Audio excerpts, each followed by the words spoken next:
नमस्कार। एक नए साल के साथ आप सबका स्वागत है एक और नई कड़ी में विचार मंथन धन और लाभ की। इससे पहले कि मैं आगे बढ़ूं, मैं आप सबको नए साल की बधाई देता हूं और ये दुआ करता हूं कि ये नया साल सबके लिए खुशियां लेकर आए। हमारे साथ हैं हमारे फाइनेंशियल एक्सपर्ट श्री संदीप साहनी, जिन्हें आप अच्छे से जानते हैं। हम सर, पहले तो नए साल की आपको बहुत बहुत मुबारकबाद। आप लोगों को भी और आपके सारे व्यूअर्स को बहुत बहुत मुबारक नया साल की। नया साल सब खुशियों वाला हो, तरक्की वाला हो। हर नए साल के साथ नई उम्मीदों का जन्म होता है और हर गुज़रे साल के बारे में हम सोचते हैं कि हम कहाँ छूट ले गए, कहाँ मार खा गए। तो जब फाइनेंस का मामला आता है, इन्वेस्टमेंट्स का मामला आता है, तो आप इसको कैसे देखते हैं कि हम पिछले साल में क्या कर सकते थे या क्या छोड़ आए और नए साल में इसको किस तरह से प्लान कर सकते हैं? जब पिछला साल शुरू हुआ था तब तो बहुत सारी अनसर्टनिटी थी मार्केट के अंदर, इकोनॉमी के अंदर। कुछ कोविड का अभी भी डर था, रशिया यूक्रेन की वॉर अभी भी चल रही थी, oil was at a very it was at a high, inflation बहुत ज़्यादा थी, इंटरेस्ट रेट्स बहुत ज़्यादा थे। But as the year played out, I think most of the things came under control, and that is why the economy started performing very well.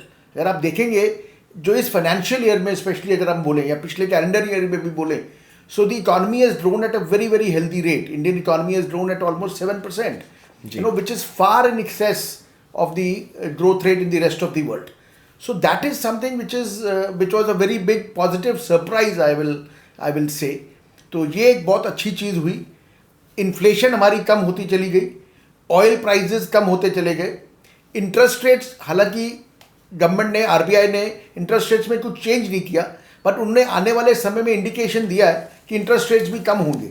अगर interest rate कम होंगे तो automatically profitability companies की बढ़ेगी। जो एक आम आदमी है, जो उसको ईएमआई के लिए, अपनी गाड़ी के लिए, अपने घर के लिए, बाकी चीज़ के लिए ईएमआई देना पड़ता है, तो उसका भी जो है इम्पैक्ट कम होगा। So automatically that will also grow. So आने वाले समय में I can say in the coming year, this year seems to be a very very positive year. That is something which we can say at the start of the year. All the factors seem to be aligned to give us a good economic growth. So ऐसा लग रहा है। बाकी तो आने वाले समय में क्या होगा। पर सर, जैसे आपने कहा, ठीक है, वी आर होपफुल कि एक बड़ा पॉजिटिव ईयर सामने आने वाला है। पर जैसे आपने कहा कि जो ग्रोथ पिछले कुछ टाइम में देखने को मिली है वो सरप्राइजिंग भी है कुछ हद तक। अब उसमें वेरियस फैक्टर्स हैं जो नेशनल इंटरनेशनल दोनों हैं जिनको हम लें, बट एक बहुत बड़ा मुद्दा जो 2024 में सामने आने वाला है वो है इलेक्शंस का। तो ऑफ कोर्स जिस तरह से ट्रेंड ऑफ ग्रोथ चल रहा है या जो इलेक्शंस का सिनेरियो आने वाला है, तो आई एम श्योर कि कहीं ना कहीं रिस्क्स भी अटैच्ड होंगे कुछ साथ में। तो उसके बारे में आपका क्या कहना है? मैं ना इलेक्शंस के बारे में सबसे पहले आपको एक चीज़ बताता हूँ। पहली बात तो जो इलेक्शंस आने वाले हैं, not only in India, in the 7 of the 10 biggest nations of the world are going to go into elections. India is going to go into election, US is going to go into elections, Pakistan, Bangladesh, सभी लोग election में जाने वाले। Indian economy से उम्मीदें ज़्यादा हैं sir. Indian economy से उम्मीद है, पर लेट मी टेल यू, जो हमारा पास डेटा बोलता है, अगर आप देखेंगे कि 2019 में, 2014 में, 2009 में, 2004 में, actually elections don't have much impact on any economic growth or on the market. Generally election year से पहले क्या होता था कि election year जब आता था तो गवर्नमेंट बहुत सारी फ्री स्कीम्स देती थी, पर ये जो प्रेजेंट गवर्नमेंट है, they seem to be not in favour of that. तो जो ज़्यादा जो आप देखेंगे फ्रीबीज अनाउंस नहीं कर रहे, इन्होंने स्टेट इलेक्शंस में भी कोई ज़्यादा फ्रीबीज अनाउंस नहीं किए। सो उससे उम्मीद ये है कि फिजिकल डेफिसिट कंट्रोल में रहेगा, उसमें कोई अननेसेसरी स्पेंडिंग नहीं होगी, तो that will be positive for the economic growth. So ये आने वाली चीज़ है। मेरे हिसाब से elections will be a non issue. हाँ, इलेक्शंस में एक चीज़ ज़रूर होगी कि शोर बहुत मचता है। The government claims that they've done very well, the opposition claims they've done nothing, वो शोर बहुत रहता है। So that is the only risk. हाँ, till the time the result comes out. So I think that is the only risk which is there. Apart from that, अगर हम शोर को इग्नोर कर दें तो we will be on a very sound footing. अगर हम शोर के ऊपर रिएक्ट करेंगे तो फिर थोड़ी सी मुश्किल हो जाएगी। और जैसे अभी लग रहा है इंडिया में, तो जो जैसे लग रहा है, it seems that the present government will continue. So economy के लिए, मार्केट्स के लिए, स्टॉक मार्केट्स के लिए स्पेशली क्या रहता है कि वो कहते हैं कि अनसर्टेनिटी नहीं होनी चाहिए, बिल्कुल. पॉलिसी का कंटिन्यूएशन होना चाहिए.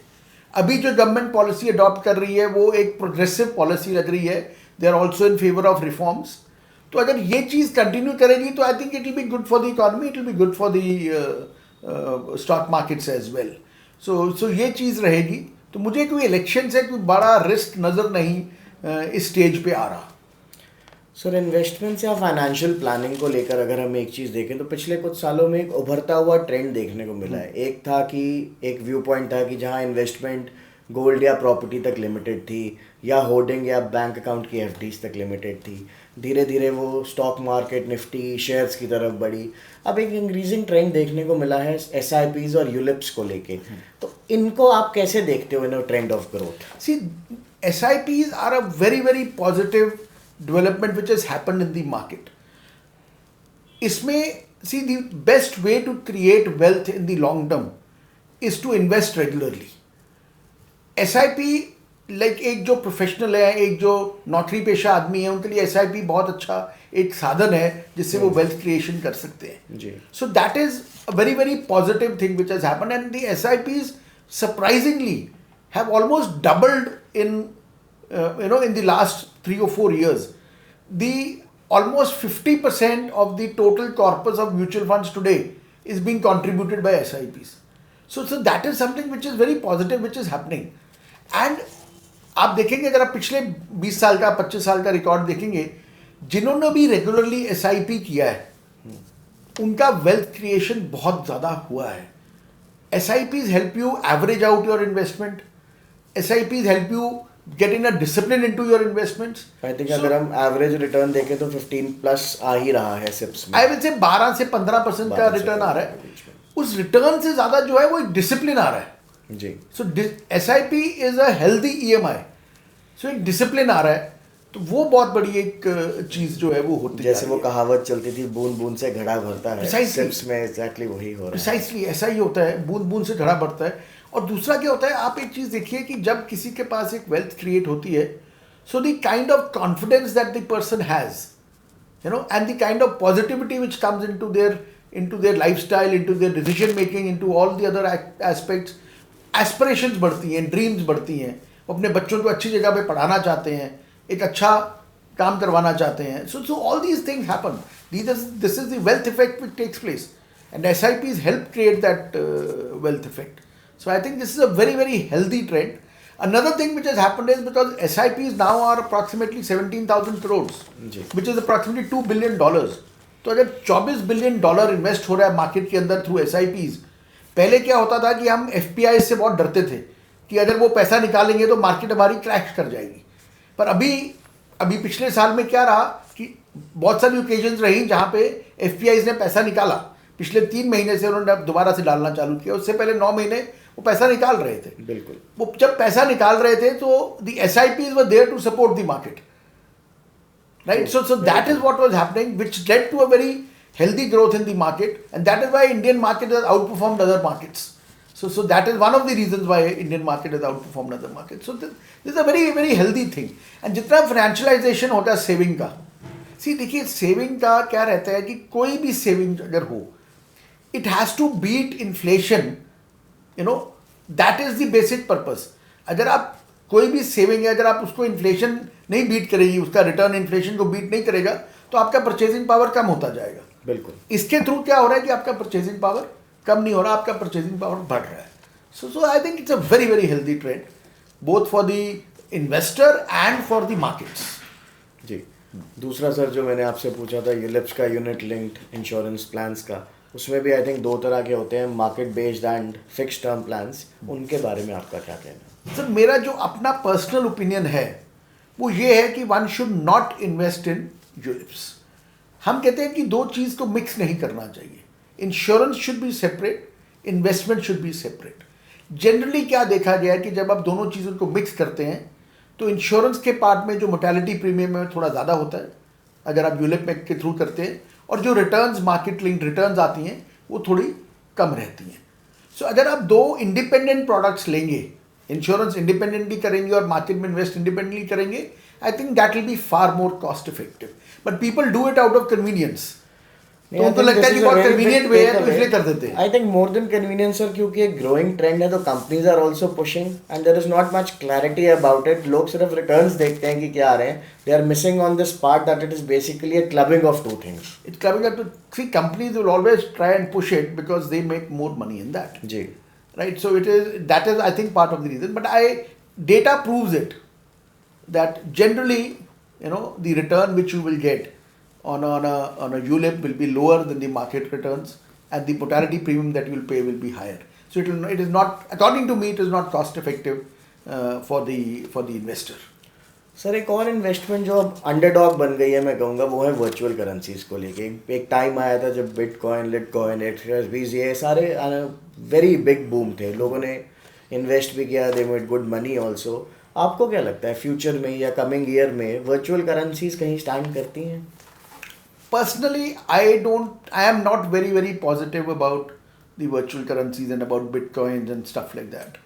Why? Because they basically do not have any underlying asset. See, even abroad, even let's say in Europe or in the US, virtual currencies are more being used as a medium of exchange. In India, we already have UPI. If I want to transfer some funds to anybody digitally, I can do it through UPI without any cost. बिल्कुल. तो वहाँ पे इसलिए हमारे यहाँ पे I don't think इसका कोई ज़्यादा यूज़ होगा. See second, the biggest problem is that there is no underlying asset. If there is no underlying asset, how do you value something? So it is a pure demand and supply play, और it's a greater fool theory. I don't know, I am not the best जज for it, but according to me, we don't recommend any of our investors to get into virtual currency at all. हमारा main point भी यही है कि investors को आपका opinion पता लगे कि आप कहाँ उनको रिकमेंड करते हैं और कहाँ नहीं करते हैं. And of course we are giving them a valid reasoning कि ये क्यों होना चाहिए. पर सर नए साल शुरू होता है तो लोगों की नई रेजोल्यूशंस भी बनती हैं regarding a lot of things. But मैं आपसे जानना चाहूँगा कि अगर इन्वेस्टमेंट्स को लेके कोई रेजोल्यूशंस बनानी हो तो क्या टेक अवेज आप हमारे दर्शकों को देना चाहेंगे? मेरा हमेशा एक ही मानना रहा है कि सी इन्वेस्टमेंट, अगर आपने वेल्थ क्रिएशन करनी है उसके लिए दो चीज़ें ज़रूरी हैं. One is discipline and second is patience. Discipline ज़रूरी है because you must follow a budget. Like हम बोलते हैं कि 50-30-20 का एक रेशो होता है कि 50% should be on essentials, 30% on luxuries, and 20% on your future, which is investments. So that is a ratio that you should follow in terms of your budget. Second thing is that you should invest for the long term. No wealth is created in the short run. Short run में तो जैसे होता है सट्टा होता है, जुआ होता है, तो वो हम किसी को नहीं रिकमेंड करते. हम तो बोलते हैं लॉन्ग टर्म में रिकमेंड करो. Start early. Like this year our theme is if not now then when. अगर अभी नहीं करेंगे तो कभी करेंगे. तो आप शुरू कीजिए. The basic thing is to start the investments have to be very simple. The process has to be very simple. जितना कॉम्प्लिकेट करेंगे उतना आपका नुकसान होगा. Simple, go and discuss with an advisor, make your financial goals, see what you need to do to achieve those financial goals and start the journey. That is what is required. Review after every 6 months, 1 year. That is it. You don't need to get into exotic products. You don't need to get into complicated things. You just need to invest simply. Mutual funds, I think, is a wonderful way to invest. And the government, the SEBI, the regulator, I think takes a lot of steps to protect the investor. And it monitors and it controls that. I think you just need to do that. Keep it very simple. And go ahead and start doing it. That is all. Boss इतना wealth generate होगा अगले आने वाले 5, 10, 15 साल में. Why? Because the economy is going to do well, our country is going to do well, we are at the right place at the right time. Just start doing that, just start investing. That is all. Don't get into anything too complicated and don't make it too complicated. Sir इसी से related एक आखिरी सवाल before we and के जब से ये sips और यूलिप्स या इस तरह की सिस्टमिक इन्वेस्टमेंट प्लानिंग हमारी शुरू हुई है with which we can invest minimal amount and we can see it growing, तो कहीं ना कहीं इन्वेस्टमेंट के साथ लोग उसको एक डिपॉजिट की तरह भी लेने लग गए हैं कि ज़रूरत के टाइम में काम आ जाएगा. एंड ऑफ कोर्स जब ग्रोथ मिलती है तो आप उसको ज़रूरत के लिए विड्रॉल कह लीजिए, चाहे प्रॉफिट बुकिंग के लिए कह लीजिए. A lot of withdrawal trend has also be seen. तो आपकी नज़र में क्या लगता है that it should be taken as a long term investment के withdrawals are also okay when it comes to your planning? See हम सबको क्या बोलते हैं, हमारा जो एक रिकमेंडेशन रहता है सबको, बहुत सारे लोग आके पूछते हैं what is the right time to invest. So we tell them the right time to invest is when you have the money. It's as simple as that. And they say what is the right time to withdraw. We say that the right time to withdraw is when you need money. Right, that is the basic rule. Boss profit booking and all that, मैं आपको profit booking की एक simple सी बात बताता हूँ. आप चंडीगढ़ से दिल्ली जा रहे हैं, गाड़ी ने स्पीड पकड़ ली, तो क्या आप चलती गाड़ी से कूद जाएंगे? क्योंकि गाड़ी ने बहुत ज़्यादा स्पीड पकड़ ली. आप नहीं कूदेंगे, आप तो मंजिल पे पहुंच के ही कूदेंगे ना. तो हम भी यही कहते हैं कि भाई मंजिल में पहुंच जाओगे, जब आपका गोल अचीव हो जाएगा तब हट जाइए. अभी बीच में क्यों हटना चाहते हो? सो that is the thing. Withdraw the money when you need it. अगर आप प्रॉफिट बुकिंग कर रहे हो तो प्रॉफिट बुकिंग करके क्या करोगे? उसको कहाँ पे लगाओगे? Even there wherever you put it, will you get a return which is better than that?